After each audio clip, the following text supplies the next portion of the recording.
¿Qué tal? Les doy la bienvenida a un programa más de En Defensa del Consumidor. Hoy hablaremos sobre el maíz, porque no sé si ustedes lo sabían, pero en la Ciudad de México se cultiva maíz y es maíz nativo. De eso y de la importancia de preservarlo hablaremos en esta emisión, así que acompáñenos. Vamos primero con la nota neta de esta semana, porque les tenemos información sobre un amparo que promovieron organizaciones como Greenpeace México, el Poder del Consumidor y la Red Mexicana de Acción Ecológica para exigir al Congreso de la Unión que cumpla con su obligación de prohibir los plásticos de un solo uso. Un tribunal colegiado ordenó al Congreso informar si ya hay iniciativas que prohíban estos plásticos y, de no haberlas, informar qué medidas están tomando al respecto.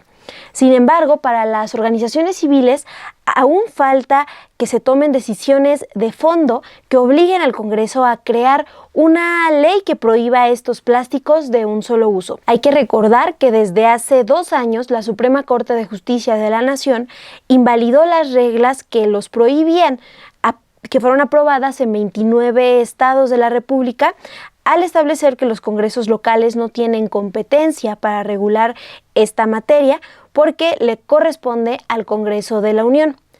En consecuencia, las empresas productoras de PET y Unicel han podido ampararse para evadir las reglas de estas entidades y los plásticos de un solo uso siguen inundando nuestro país. Bueno, ahora hablemos de los maíces nativos de la Ciudad de México. ¿Sabían que a las afueras de la capital, que es la 6ª ciudad más poblada del mundo, la vida campesina se resiste a desaparecer? En especial estamos hablando de 4 alcaldías que están al sur de la ciudad: Milpa Alta, Xochimilco, Tláhuac y Tlalpan, en donde se producen 3.733 toneladas de maíz nativo anualmente. Como mexicanas, mexicanos, comemos constantemente tacos y tostadas, pero ¿cuántas veces nos hemos preguntado de dónde viene ese maíz y quiénes lo cultivan? Es importante que ustedes sepan que el maíz es una planta tratada por los pueblos originarios desde hace 10,000 años y es la base de la alimentación de las y los mexicanos. Se ha adaptado a múltiples climas y condiciones ambientales. Actualmente existen 59 razas de maíz nativo y 7 de ellas se cultivan todavía en la Ciudad de México. Los maíces nativos son muy buenos para nuestra salud. Se ha demostrado que ofrecen mejores rendimientos que los maíces híbridos y son también más resistentes a la sequía, las plagas y las enfermedades. Algunos productores emplean, por ejemplo, sistemas industriales y agrotóxicos, pero en contraste, muchos otros todavía trabajan con técnicas tradicionales en el sistema de la milpa y en Chinampas, en Xochimilco y Tláhuac. Lo cierto es que cuando llegan a nuestros platos los maíces convertidos en tortillas, en sopes o en pozole, poco o nada sabemos sobre el trayecto desde el campo a nuestra mesa. Los maíces nativos en la Ciudad de México están en riesgo, al igual que los maíces a nivel nacional.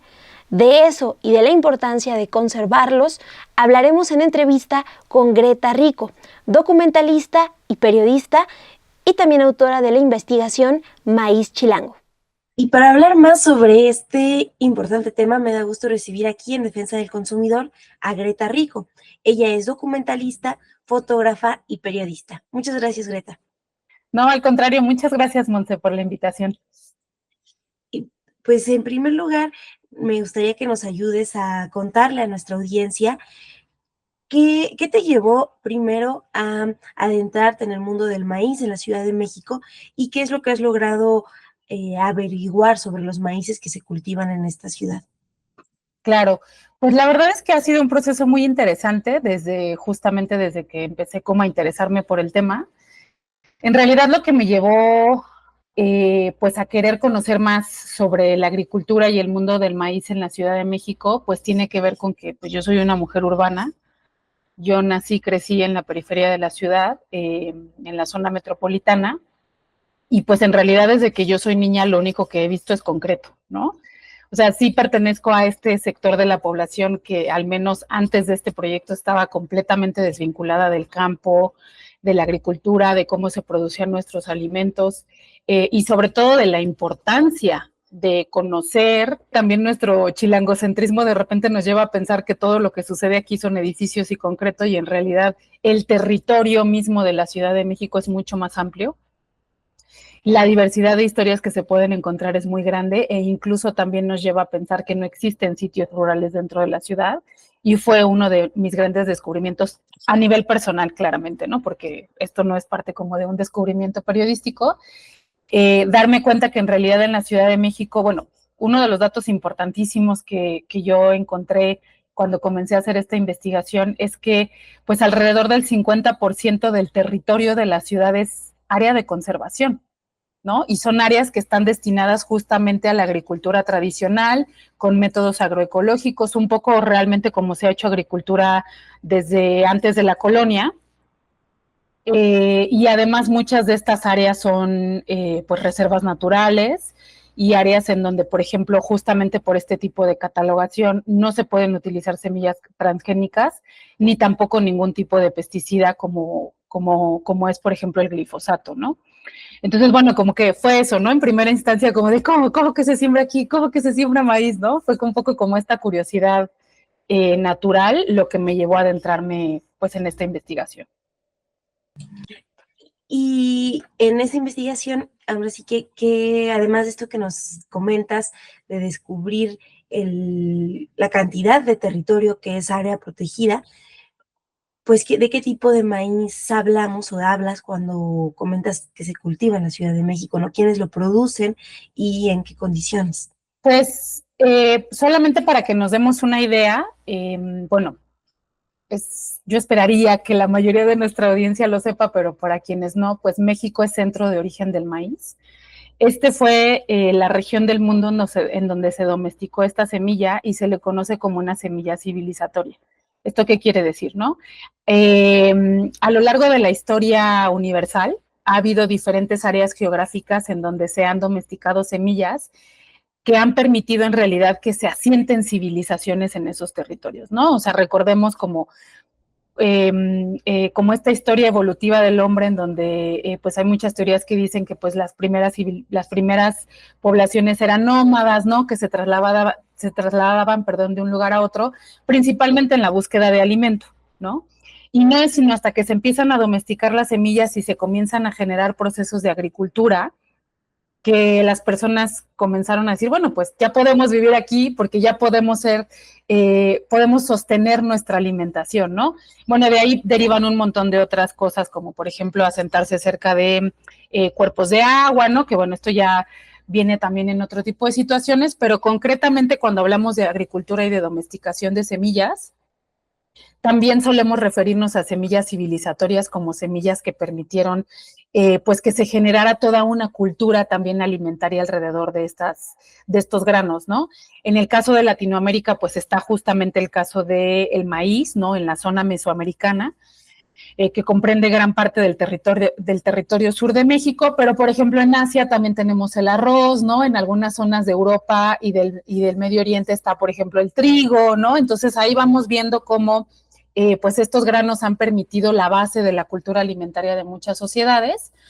Entonces, bueno, nuestro país es el centro de origen del maíz. Aquí se domesticó el maíz, aquí fue que a partir de un pasto, literal, y a partir de la cruza de muchas especies de manera pues tradicional, fue que se originaron las múltiples variedades de maíz que tenemos. En nuestro país existen 59 variedades registradas, 59 diferentes razas, y de estas razas también se desprenden algunas otras variedades y tipos como colores y cosas así.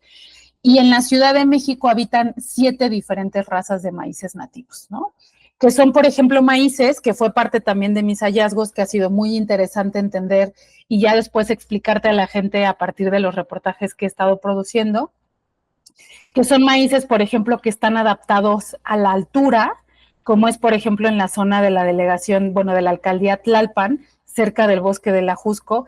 Ahí, por ejemplo, se siembra el maíz de tipo cacahuacintle, que es el que solemos buscar, bueno, justamente en esta época de agosto, septiembre, cuando salimos a comprar elotes, ya encontramos estos maíces que son así súper gorditos, con unos granos así súper grandes, Ese es el maíz cacahuacintle, que es, por ejemplo, también el que se utiliza para el pozole, ¿no? Este es un maíz de mucha altura y es un maíz además que necesita ciertas condiciones climáticas que, bueno, como sabemos en la zona del bosque de la Jusco y en toda esa zona del corredor Chichinautzin, pues hace frío, ¿no? O sea, son zonas más húmedas, más boscosas, más frías. Está, por ejemplo, también el grano que se conoce como maíz chinampero y que es el que se siembra en la zona de Tláhuac y Xochimilco, concretamente en la zona, pues como lo dice su nombre, de las chinampas, ¿no? Que son estos humedales artificiales que se crearon en la época prehispánica justamente para la producción de alimentos. O sea, el origen mismo de las chinampas fue poder producir alimentos, poder generar agricultura que lograra sostener a toda la población de los alrededores del lago cuando llegaron a fundar el imperio aquí en el centro de la ciudad, de lo que en ese entonces no era una ciudad. Y es un maíz, por ejemplo, el chinampero, que está adaptado a muchísima humedad, ¿no? O sea, que parecen cosas muy simples, pero de repente lo que la gente tampoco sabe a veces es que si tú llevas una semilla de un lugar a otro y la siembras, no necesariamente va a dar, ¿no? O sea, porque esa semilla ya está adaptada a condiciones de cierto tipo de suelo, de cierto tipo de clima, de cierto tipo de humedad o de sequía. Y en el caso del maíz chinampero está muy adaptado a la humedad, pero también mucho al salitre, ¿no? O sea, la tierra y el agua de Xochimilco suele tener una alta cantidad de salitre y ese maíz ya está adaptado también para esas condiciones, ¿no? En la región de Milpa Alta, por ejemplo, se da mucho el maíz rojo, que es un rojo muy brillante, muy bonito, casi que del color de mis uñas, un poquito más oscuro. Y es un maíz, por ejemplo, que se utiliza mucho para pinoles, ¿no? Para hacer como galletitas de maíz, como este tipo de cosas, atoles, pinoles, y que es muy rico. Y así, ¿no? O sea, como que vamos viendo las diferentes variedades, pero de nuevo, una de las cosas que ha sido interesante es ver cómo los maíces de la Ciudad de México pues están resistiendo a un montón de cosas, pero también son maíces que llevan miles de años adaptándose. Y en realidad quienes han logrado este proceso de adaptabilidad y de variabilidad genética, pues han sido las familias campesinas, ¿no? Fue parte también de los hallazgos de la investigación, darme cuenta que la industria alimenticia lleva décadas diciendo que las mejores semillas se van a lograr en un laboratorio y no es verdad, ¿no? O sea, parte de lo que yo descubrí con esta investigación de Maíz Chilango es que en realidad la verdadera adaptabilidad genética que va a lograr que las civilizaciones en el mundo sigamos teniendo una soberanía alimentaria, pues es que las familias campesinas continúen sembrando estas semillas de manera libre y soberana año con año, sin tener que pagarle regalías a una empresa transnacional por la patente y sin tener que recurrir a fertilizantes o a pesticidas y agroquímicos que tienen que comprarle a una transnacional para que pueda crecer su semilla, ¿no? Entonces, estos últimos dos aspectos que mencionas, el pago a las empresas transnacionales o los agrotóxicos, ¿son algunas de las amenazas que enfrentan los maíces nativos o hay alguna otra? Sí, pues al menos en el caso de la Ciudad de México, que es el que llevo revisando más tiempo, pues son varias situaciones, ¿no? Una tiene que ver con el uso de suelo. Al inicio de la charla les comentaba que pues el 50% del territorio está considerado como zona de conservación. Sin embargo, desde hace algunos años está habiendo varias iniciativas en el Congreso de la Ciudad de México para que esto cambie. Y esta es una de las principales amenazas que están teniendo los maíces nativos, ya que si se genera este cambio dentro de la normatividad en el uso de suelo, esto puede poner en riesgo a las zonas de conservación y a las zonas rurales de la ciudad, porque esto va a permitir que las empresas inmobiliarias comiencen a entrar a esas zonas de conservación, ¿no? No nada más los maíces nativos, sino en general el medio ambiente de la ciudad corre un riesgo importantísimo con estas iniciativas de cambio de uso de suelo, porque además, bueno, solamente para que nos demos cuenta y dimensionemos el nivel del problema, hace unos meses vivimos una de las olas de calor históricas más fuertes y más sofocantes de los últimos tiempos aquí en la ciudad. Claramente esto tiene que ver con los niveles de contaminación que tenemos, con la cantidad de personas en condiciones de hacinamiento que vivimos en la ciudad, pero sobre todo también con pues la eliminación, o sea, con que hemos acabado con las áreas verdes de la ciudad, ¿no? Está habiendo mucha deforestación, por ejemplo, en las zonas boscosas de la ciudad y de nuevo mucha invasión también del territorio de las zonas de conservación. Entonces, bueno, esta es una de las principales. Por otro lado, sí, otra de las amenazas que tienen los maíces nativos en México, pero además muchas de las semillas a nivel internacional, como es también el trigo, el arroz y muchas otras, la soya, por ejemplo, ¿no?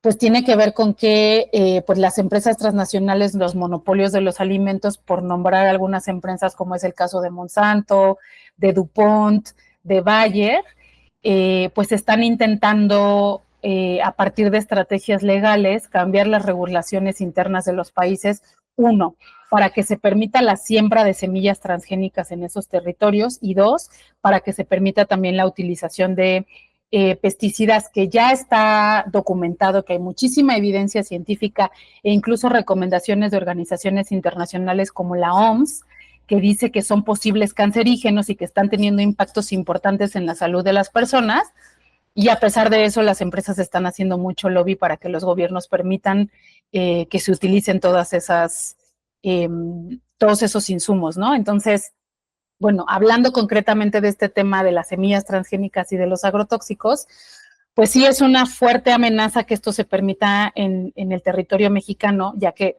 como decía también hace un momento, si tomamos en cuenta que somos centro de origen del maíz y que somos centro de diversificación y que gracias a esta siembra tradicional que realizan las familias campesinas, los maíces se siguen adaptando, se siguen diversificando y siguen produciendo alimento a pesar de las condiciones, de cómo están variando las condiciones climáticas, producto del cambio climático también, pues el hecho de que se permita que entren estas semillas, pues pone en riesgo todo eso, ¿no? Pone en riesgo que los maíces sean además de la calidad nutricional que hemos tenido hasta ahorita, ¿no? Algo que también muy pocas personas saben es que la mayoría de la tortilla que se consume dentro de la Ciudad de México no son tortillas que se producen con maíces nativos, ¿no? Son tortillas que produce la industria alimenticia con harinas refinadas con muy, muy poco valor nutricional, ¿no? Y además también que ya está documentado, hay evidencia científica también, artículos académicos que han elaborado investigadoras de las universidades públicas en México, que dicen también que la mayoría de las tortillas que se consumen en los centros urbanos contienen maíz transgénico, ¿no? Entonces, pues esto también ha sido parte de los hallazgos y ha sido en cosas interesantes que me ha interesado también mucho poner sobre la mesa y compartirlo con las personas, ¿no? ¿Cómo hacemos para tomar decisiones en términos más nutricionales y en términos que no pongan en riesgo nuestra salud, dejando de preferir alimentos procesados y dejando de comprarles a las grandes industrias y más bien yendo pues con los pequeños productores, ¿no? Y en ese sentido, entonces, te preguntaría por qué es tan importante que como habitantes de la ciudad conozcamos no nada más estos maíces, ¿no? Que ya nos diste una descripción, sino es la defensa que hacen las familias campesinas que los producen. Sí, como regresando a la parte nutricional, pues, por ejemplo, algo también que estuve investigando mucho, que bueno, esto es algo que ya después yo decía, ¿no? O sea, nos lo enseñan en la primaria, pero se nos olvida, ¿no? Como parte de lo que encontré es que también detrás de la transformación de los alimentos en México, específicamente de la cocina tradicional, ¿no? Y de toda la cultura gastronómica que tenemos, pues está un proceso llamado nixtamalización. Y en realidad lo que es la nixtamalización y en lo que consiste es que los granos de maíz se cocen con cal de grado alimenticio, no la cal con la que se utiliza para la construcción. Y entonces esto genera un proceso químico en el maíz que va a potenciar hasta más de 30 veces, por ejemplo, el calcio que contiene a la hora de que consumimos maíz nixtamalizado y que va a provocar también que en el momento en el que lo comemos, nuestro cuerpo absorba de mejor manera minerales, vitaminas y otro tipo de pues nutrientes que nuestro cuerpo necesita para tener una dieta balanceada, una buena alimentación y por lo tanto también una buena salud, ¿no? Entonces, descubrí también que hay mucha que todavía persiste mucha colonialidad en cómo percibimos los alimentos a base de maíz en México, ¿no? Y que también social y culturalmente vemos la comida a base de maíz como comida de pobres, ¿no? Todavía percibimos que comerte un taco de frijoles o comer tlacoyos o comer gorditas de frijol y todas estas cosas es comida de pobres, ¿no? E incluso, por ejemplo, también me di cuenta que con las modas de dieta y con las modas gastronómicas, solemos pensar que la comida a base de maíz tiene un alto contenido calórico y esto no es verdad, ¿no? En realidad, si ponemos en una balanza una tortilla hecha con harinas industrializadas, concretamente, por ejemplo, una tortilla de maseca, de minza, ¿no? Como todas estas que se venden a base, como decía, de harinas de muy bajo contenido nutricional y que incluso pueden contener maíz transgénico, en comparación con una tortilla hecha a base de maíces nativos que fue nixtamalizado, pues sí hay una que a lo mejor te va a aportar mucho más contenido calórico, y la otra no, y más bien lo que te va a aportar es muchos nutrientes, ¿no? Y si a eso le agregamos las combinaciones que ya existían desde la época prehispánica, como justamente esto de un tlacoyo de frijol, ¿no? O un taco de frijoles, ¿no? Como todas estas combinaciones que ya conocemos y que son la base de nuestra alimentación, pues el contenido nutricional es altísimo. Estamos en realidad comiendo muy bien, ¿no? Y entonces viene además, o sea, aquí le agregamos otro factor y que tiene que ver con que estas familias campesinas no solo siembran maíz, sino que hacen milpa. ¿Esto qué quiere decir? Que siembran maíz con frijol, con calabaza, que además alrededor de todo ese cultivo están creciendo quelites, ¿no? Que muchas de ellas también tienen árboles frutales, tienen nopaleras, tienen chícharo, tienen haba, ¿no? O sea, en realidad cuando hablamos de milpa, o sea, que fue otro de los mitos que derrumbé conmigo misma y también con la producción de estos reportajes, y es que, pues, las personas en México creemos que la milpa es maíz crecido, y eso es equivocado. En realidad la milpa es un policultivo, ¿no? Y se le llama milpa a sembrar junto con el maíz otro tipo de variedades vegetales y que las milpas también van a ser tan diversas como es el territorio mexicano y como son las diversas especies de maíz que se siembran de norte a sur y en el centro. Y entonces, pues todo lo que se cultiva de la milpa y que además una de las particularidades de la milpa es que da alimento durante todo el año, ¿no? A diferencia de un monocultivo, con estas prácticas que ya decíamos, con semillas transgénicas y con un alto nivel de uso de pesticidas, en donde solo es monocultivo, ¿no? Solo se siembra maíz, o solo se siembra soya, o solo se siembra algodón, ¿no? Entonces, bueno, estas familias campesinas están haciendo milpa, están transformando el maíz a partir de métodos ancestrales y tradicionales como es la nixtamalización, y entonces nos están brindando alimentos muy nutritivos, alimentos de temporada además, ¿no? Que también permiten, en la medida en la que nosotras consumimos alimentos de temporada, pues entonces también comenzamos a variar la dieta durante todo el año, ¿no? O sea, porque ahorita hay una cosa y mañana ya, ¿no? Por ejemplo, ahorita en la época de calor hubo mangos, pero no va a haber mangos en noviembre. Si ustedes ven mangos en noviembre, no los compren, no son de temporada. No, bueno, al menos no en la Ciudad de México, ¿no?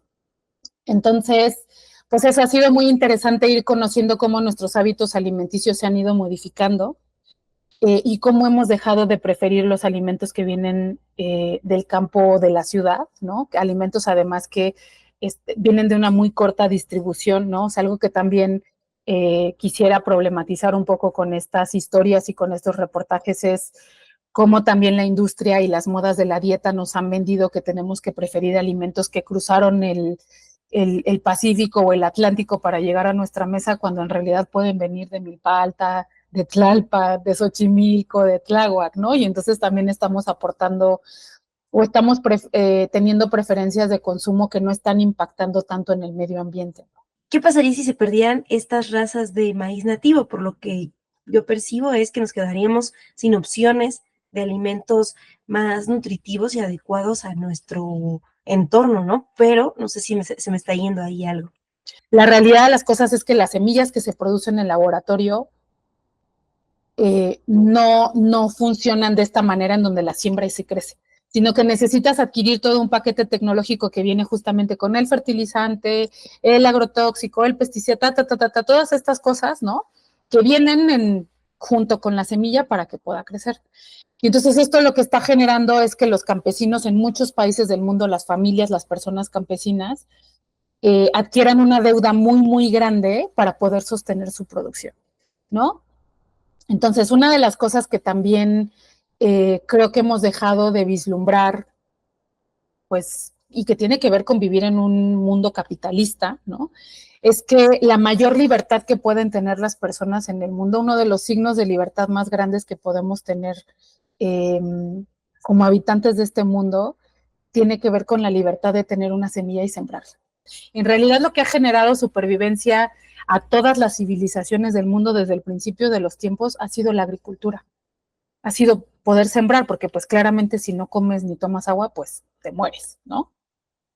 Y entonces, si cambiamos de este modelo a un modelo en donde la única manera en la que tú obtengas una semilla es comprándola, y en donde si además le agregamos que esa semilla ya está patentada, ¿esto qué quiere decir? Que si tú logras obtener una ganancia de esa semilla, no nada más en términos económicos, sino también en términos de producción, o sea, la cantidad de, no sé, de maíz que cosechaste, pues resulta que como esa semilla tiene patente, pues parte de tu producción le pertenece a una empresa transnacional. O sea, dimensionemos el nivel, o sea, lo problemático que resulta esto para la supervivencia de las personas en el mundo, ¿no? O sea, yo debería de poder ser libre de aventar una semilla de maíz en mi jardín, de que esa semilla de maíz me dé elotes, me dé maíz que me permita una siembra el próximo año, y en tanto que esas semillas han sido cuidadas y conservadas por personas campesinas en este país durante milenios, pues yo no tendría por qué tenerle que pagar a una transnacional para que yo pueda alimentar a mi familia, ¿no?